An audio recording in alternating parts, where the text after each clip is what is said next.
الحمدللہ رب العالمین والصلاة والسلام علی اشرف الانبیاء والمرسلین اما بعد۔ آج آپ احباب سے ایک ایسا عمل عرض کرنے لگا ہوں کہ حضرت علی رضی اللہ تعالی عنہ نے جب سے وہ عمل نبی کریم صلی اللہ علیہ وسلم سے سنا پھر پوری زندگی اس کو ترک نہیں کیا۔ امام بخاری رحمۃ اللہ علیہ صحیح بخاری کے اندر حضرت علی رضی اللہ تعالی عنہ کے حوالے سے حدیث نقل کر رہے ہیں کہ حضرت علی رضی اللہ تعالی نے فرمایا کہ حضرت فاطمہ رضی اللہ تعالی عنہ کی رخصتی ہو گیا، میرے گھر میں تشریف لے آئیں تو گھر کے سارے کام کاج حضرت فاطمہ خود ہی کرتی تھی۔ اب گھر میں اس دور میں آٹا پیسنے کے لیے چکی چلانی پڑتی تو حضرت فاطمہ خود اپنے ہاتھ سے چلاتی، حتیٰ کہ حضرت فاطمہ کے ہاتھوں پر نازک ہاتھوں پہ چھالے پڑ گئے، اور پانی بھرنا اس کے لیے مشکیزہ اٹھانا تو حتی اثرت علی صدریہا، حضرت فاطمہ رضی اللہ عنہ مشکیزہ اٹھاتی جیسے آج کل ہم بیگ اٹھاتے ہیں پیچھے، تو سینے پہ یہاں پہ گلے پہ وہ نشانات پڑ گئے۔ حضرت علی رضی اللہ تعالیٰ عنہ نے جب یہ ساری صورتحال دیکھی تو حضرت فاطمہ سے کہنے لگے کہ فاطمہ، ایک دن کہنے لگے کہ آپ صلی اللہ علیہ وسلم کے پاس کچھ نوکر کچھ خادم آئے ہیں، تو کیا ہی اچھا ہو کہ اگر آپ اللہ کے نبی صلی اللہ علیہ وسلم کے پاس چلے جائیں اور ان سے جا کے درخواست کریں کہ آپ کو ایک خادم دے دیں تاکہ وہ آپ کے کام کاج میں ہاتھ بٹائے، کوئی نوکرانی ہو جائے۔ تو حضرت فاطمہ رضی اللہ تعالیٰ عنہ گھر سے نکلی۔ اس دن حضرت عائشہ رضی اللہ تعالیٰ عنہ کی باری تھی، تو آپ صلی اللہ علیہ وسلم عائشہ کی طرف ہوں گے، تو سیدہ فاطمہ حضرت عائشہ رضی اللہ تعالیٰ عنہ کے پاس تشریف لائیں تو اللہ کے نبی صلی اللہ علیہ وسلم گھر میں نہیں تھے۔ تو حضرت عائشہ نے پوچھا کہ آپ کیسے تشریف لائیں؟ تو حضرت فاطمہ رضی اللہ تعالیٰ نے بتایا کہ ایسے ایسے میں آپ صلی اللہ علیہ وسلم کے پاس آئی تھی خادم لینے کے لیے۔ تو حضرت فاطمہ رضی اللہ تعالیٰ نے جب اللہ کے نبی آئیں تو ان سے عرض کر دیجیے گا کہ فاطمہ آئی تھی۔ حضرت فاطمہ واپس چلے گئیں۔ اس دن رسول اللہ صلی اللہ علیہ وسلم سارا دن گھر تشریف نہیں لائے، اور رات کے وقت آئے تو عائشہ رضی اللہ تعالیٰ عنہ عرض کرنے لگی یا رسول اللہ صلی اللہ علیہ وسلم، آج فاطمہ آئی تھیں اور ایسے ایسے ایک کام کہہ کے گئی ہیں، لیکن آپ گھر میں نہیں تھے تو واپس چلی گئی۔ آپ صلی اللہ علیہ وسلم فوراً وہاں سے نکلے۔ حضرت علی فرماتے ہیں کہ اللہ کے نبی صلی اللہ علیہ وسلم ہمارے گھر تشریف لائے، حتی اخذنا مضاجعنا، ہم اپنے بستروں کے اندر تھے۔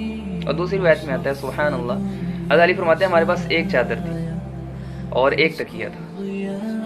اب وہ چادر کیسی تھی؟ اگر اس کو ہم لمبائی میں لیتے تو میرا اور فاطمہ کا پہلو سائڈوں سے ایک سائڈ جو نا وہ ننگی ہو جاتی، کپڑا نہیں، وہ چادر نہیں ہوتی۔ اور اگر ہم اس کو چوڑائی میں عرضن لیتے تو سر اور پاؤں وہ ننگے ہو جاتے۔ سیدۃ نساء اہل الجنہ، جنتی عورتوں کی سردار، علی انت منی بمنزلۃ ہارون لموسیٰ، علی تم میرے لیے ایسے ہو جیسا کہ موسیٰ علیہ السلام کے لیے ہارون، اور زندگی دیکھیں کمال ہے۔ اللہ تعالیٰ ان کی قبروں پر کروڑوں رحمت نازل فرمائے، میرے ماں باپ ان پر قربان ہوں۔ حضرت علی رضی اللہ تعالیٰ عنہ فرماتے ہیں کہ آپ صلی اللہ علیہ وسلم آئے تو ہم اٹھنے لگے، تو آپ علیہ السلام نے ارشاد فرمایا بھائی اپنے اپنے بستر کے اندر رہو، اٹھنا نہیں ہے۔ آپ صلی اللہ علیہ وسلم آئے، جلس بیننا، اور ہمارے درمیان میں بیٹھ گئے، اور آپ صلی اللہ علیہ وسلم کا یعنی ہمارے اتنے قریب بیٹھے کہ میرے نبی کا چار زانوں کے بیٹھے، ایک پاؤں جو ہے نا وہ میرے سینے کے ساتھ لگ رہا تھا، تو میں نے اپنے نبی کے پاؤں کی ٹھنڈک اپنے سینے میں محسوس کی۔ پھر آپ صلی اللہ علیہ وسلم نے ارشاد فرمایا کہ فاطمہ آپ آئی تھی غلام لینے کے لیے، الا ادلکما علی ما هو خیر لکما من خادم، بیٹی تم دنیا لینے آئی تھی تو کیا میں تمہیں اس سے بہتر چیز نہ بتاؤں جو تمہارے لیے خادم سے بہتر ہو؟ کہ یا رسول اللہ بتا دیں۔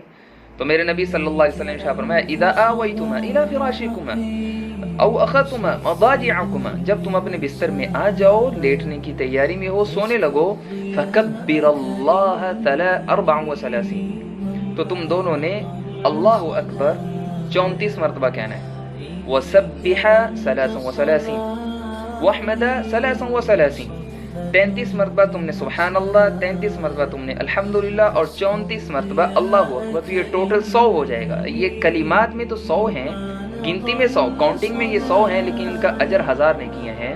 تو بیٹی یہ تمہارے لیے، تم ہر رات میں یہ عمل کرو، جسے تسبیح فاطمہ بھی کہہ دیتے ہیں، یہ تم دونوں کے لیے ایک خادم سے افضل ہے۔ حضرت علی رضی اللہ تعالیٰ عنہ فرمایا کرتے تھے جب سے میں نے رسول اللہ صلی اللہ علیہ وسلم سے یہ عمل سنا، پھر پوری زندگی میں نے اس عمل کو ترک نہیں کیا، چاہے جنگ ہو، امن ہو، کبھی بھی میں نے اس عمل کو نہیں چھوڑا۔ اللہ تعالیٰ سے دعا ہے کہ اللہ تعالیٰ مجھے، آپ کو، ہم سب کو بھی اس عمل کو اپنی زندگی میں لانے کی توفیق عطا فرمائے۔ وآخر دعوانا الحمدللہ رب العالمین۔